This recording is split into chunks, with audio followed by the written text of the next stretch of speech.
Salut les brains, aujourd'hui je vous propose un guide d'achat sur les robots aspirateurs. Je vous dirai dans cette vidéo qui a le meilleur système de lavage entre les serpillères rotatives et ici la serpillière qui vibre. Je vous dirai aussi qui a la meilleure application. Je vous parlerai aussi des bases de vidage, est-ce qu'elles sont utiles ou non. Je vous proposerai dans cette vidéo mon top 5 pour 2024. Le meilleur rapport qualité-prix, le robot aspirateur le plus innovant et le robot aspirateur le plus intelligent. Et bien sûr, le gagnant, ça sera celui qui nettoie le mieux, qui aspire le mieux, qui est le plus intelligent et le meilleur rapport qualité-prix. Alors restez connectés, je vous dis tout ça dans cette vidéo. Alors en 2024, c'est quoi le meilleur système de lavage? C'est certainement pas ce genre de serpillière. Le plus efficace, c'est tout simplement ces serpillères rotatives. Avec les serpillères rotatives, vous allez le voir, c'est vraiment le système qui nettoie le mieux. Ça permet tout simplement d'avoir une meilleure friction sur le sol et regardez, ça dépose énormément d'eau, donc le résultat est vraiment meilleur que les serpillières qui passent uniquement ou qui vibrent. Alors maintenant qu'on a vu le meilleur système de lavage, on va parler de l'aspiration. Au niveau de l'aspiration, j'ai testé une dizaine de robots en 2024 et franchement, ils se valent tous. L'aspiration, maintenant, tout le monde sait bien le faire. C'est vraiment quelque chose de théorique. Ce que je vous conseille par contre, c'est d'avoir un double balayage comme ça. C'est beaucoup plus efficace, ça permet d'enlever beaucoup plus de poussière. Donc si vous devez prendre un robot aspirateur, pensez à prendre le double balayage. Parlons maintenant des stations de vidage. Est-ce qu'elles sont utiles ou non? Voici ma réponse. Si vous avez un robot aspirateur qui aspire seulement, je trouve que c'est un petit peu gadget. Il faut vraiment avoir la flemme pour prendre ce genre de produit et payer un surplus. Par contre, si vous prenez un système avec brosse rotative comme celui-ci, c'est important de prendre la base parce qu'il va les nettoyer du coup tout simplement les serpillières.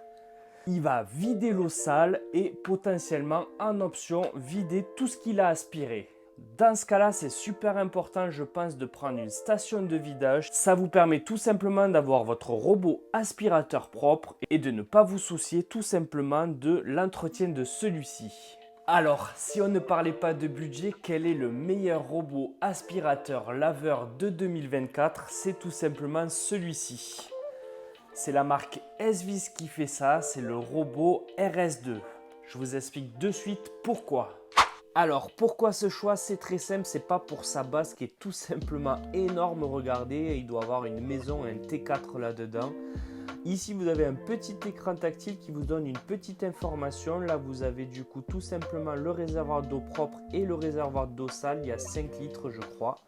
Et il est capable tout simplement d'enlever les serpillères rotatives pour aspirer en premier. Puis tout simplement, une fois que c'est aspiré, il vient nettoyer. Comme vous pouvez le remarquer, il a une double balayette à l'avant. Il a aussi donc tout simplement les serpillères rotatives. Une base qui est très intéressante, qui vide tout simplement l'eau sale. Il est capable de laver ses serpillières. Donc ça, c'est vraiment top. Petit bonus, il est capable de chauffer les serpillières. C'est peut-être important quand même parce que quand c'est humide et que ça reste longtemps, ça va tout simplement mettre des mauvaises odeurs.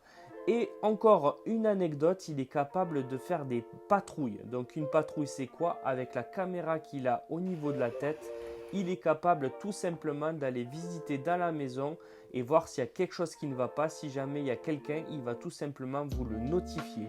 Au niveau du budget, on est sur un robot à 700 €. Il est actuellement à 700 € sur Amazon. Mais parfois, vous avez un petit coupon avec 100 € de réduction. Donc, regardez la description. Des fois, il y en a. Je vous le mets dans la description. Donc, 700 €, c'est un sacré budget quand même. Je vous ai trouvé une référence moins chère pour ceux qui n'ont pas le budget. Alors maintenant, pour 350 €, vous avez ce modèle-là qui est super intéressant. C'est le Secotech Konga. Ici, vous avez une base d'eau sale, une base d'eau propre. Ici, il est capable de vider tout simplement tout ce qu'il a aspiré. Et regardez, donc là, on n'a pas double balayette, mais on n'en a qu'une. C'est un petit peu dommage. Mais il dispose de 2 serpillières rotatives. Je pense qu'actuellement, c'est le meilleur rapport qualité-prix pour les petits budgets. Avec sa double serpillière rotative, vous allez avoir un résultat plus que nickel et il a une bonne aspiration. Ce que j'aime beaucoup sur ce modèle aussi, c'est tout simplement son design. Regardez, la base va très bien avec mon meuble de télé et j'aime beaucoup le design comparé au S-Vis RS2. Avec ces doubles serpillères, franchement, c'est vraiment un résultat plus que satisfaisant. Pour finir, si vous avez un budget encore plus réduit, je vous conseille cette petite référence. Je l'avais testé à l'époque, il coûtait moins de 150 €. Actuellement sur Amazon, il est à 99 €. Pour ce prix, vous n'aurez pas du coup tout simplement deux serpillères, mais il est très efficace en aspiration et c'est vraiment top du top. Ah oui, j'ai oublié de vous dire, j'ai testé aussi Roborock bien sûr et pour moi c'est tout simplement surcoté. J'aime beaucoup le côté intelligence, mais au niveau aspiration, il fait comme les autres et au niveau de la serpillière, donc vibrasonique qui bouge comme ça, c'est pas forcément ce que je préfère au niveau du nettoyage.